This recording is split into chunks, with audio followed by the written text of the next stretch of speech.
नमस्कार আপনারা দেখছেন ডিজিটাল খবরিলার আমি মোহন সিং এই মুহূর্তে দাঁড়িয়ে রয়েছি জামুরিয়া থানার শ্রীপুর ফাঁড়ি অন্তর্গত নিঘা মার্কেটে ঠিক আমার সামনে আপনি দেখতে পাচ্ছেন এই अनमोल কেক পার্লার অর্থাৎ এই अनमोल কেক পার্লারেই দেখা গেল কালকে রাতের অন্ধকারে চাবি চুরি করে চাবি এক জায়গায় রাখা ছিল অন্য দোকানে ওইখান থেকে চাবি চুরি করে ওই চাবি নিয়ে এসে এই তালাটা খোলা হয়েছে এবং তালা খোলার পর এখান থেকে বেশ কিছু জিনিসপত্র চুরি করে চোর একটাই চোর ছিল সিসিটিভি ফুটেজে জানা গেছে সঙ্গে সঙ্গে উপরে দেখতে পাচ্ছেন বাড়ি আছে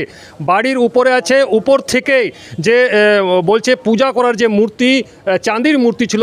সেই মূর্তিকেও মানে ঠাকুরকেও চুরি করে নেওয়া হয়েছে এমনটাই চোর দেখা যাচ্ছে এবং পুরো এই ঘটনাটা সিসিটিভিতে এসছে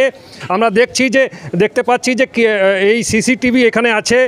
আমরা একটু দেখাবার চেষ্টা করব যে এই সিসিটিভি থেকেই ধরা পড়েছে যে কিভাবে চোর এসে এখানে চুরি করছে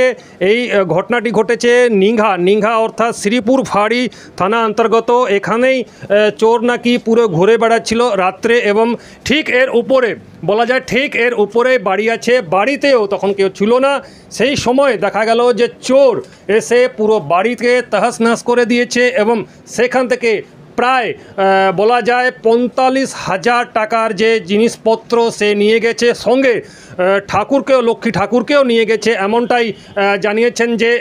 এই যে কেক দোকানের যে মালিক আছেন তিনি জানিয়েছেন তিনি মহিলা এবং তিনি এখন ভয়তে রয়েছেন তিনি জানাচ্ছেন যে এইভাবে যখন আমি খবর পাই যে আমি স্থানীয় যে শ্রীপুর ফাঁড়ি সে শ্রীপুর ফাঁড়িতে অভিযোগ করতে যাই তখন তারা সেই অফিসার বলেন যে এখানে অভিযোগ হবে না আপনি থানায় চলে যান তিনি পরে আবার থানাতে গিয়ে প্রায় ৩টার পর অভিযোগ করেছেন এবং তারপরে পুলিশ এখন নড়ে চড়ে বসেছে এবং পুলিশ বারবার শ্রীপুর ফাঁড়ি তাকে ডাকছে যে আপনারা এসুন কি হয়েছে কি পুরো জিনিসপত্র পুরো ব্যাপারটা জানার জন্য অর্থাৎ দেখা যাচ্ছে যে বারবার এই আসানসোল এলাকাতে এবং জামুরিয়া এলাকাতে চুরির ঘটনা ঘটছে অথচ থানা ফাঁড়ি এর পাশেই আছে কিন্তু তারপরেও চোরেদের এত সাহস হয়ে গেছে যে বারবার পুলিশকে টোক্কা দিয়ে অর্থাৎ পুলিশকে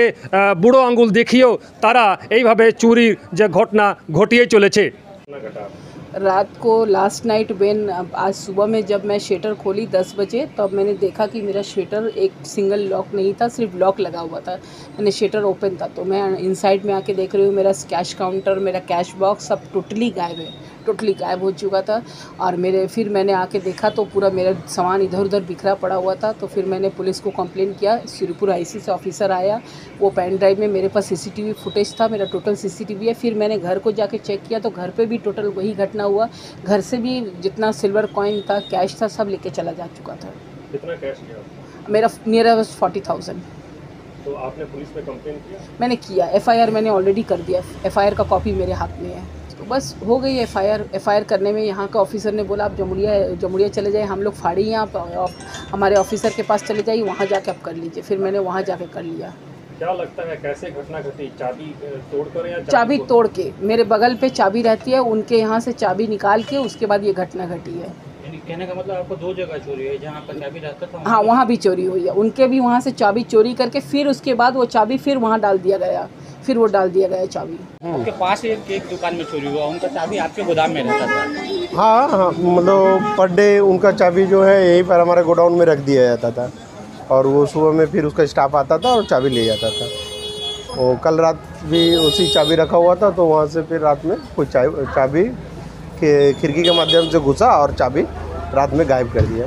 मैंने आप गोदाम में भी चोरी कर लिया? ना गोदाम में ऐसा कुछ चोरी हाँ खाली चाबी बाहर किया और कुछ नहीं ले गया? और कुछ नहीं और फिर वापस चाबी फिर फेंक करके वहीं पर रख दिया। खिड़की के तोड़ के हाँ रड एक तो हटा दिया था रड हटा करके अंदर घुसा चाबी निकाला और फिर वापस चाबी अंदर में फेंक करके चला गया। আসানসোল থেকে ডিজিটাল খবরিলালের জন্য মোহন সিং। ডিজিটাল খবরিলাল খবর আপনাদের নজর আমাদের।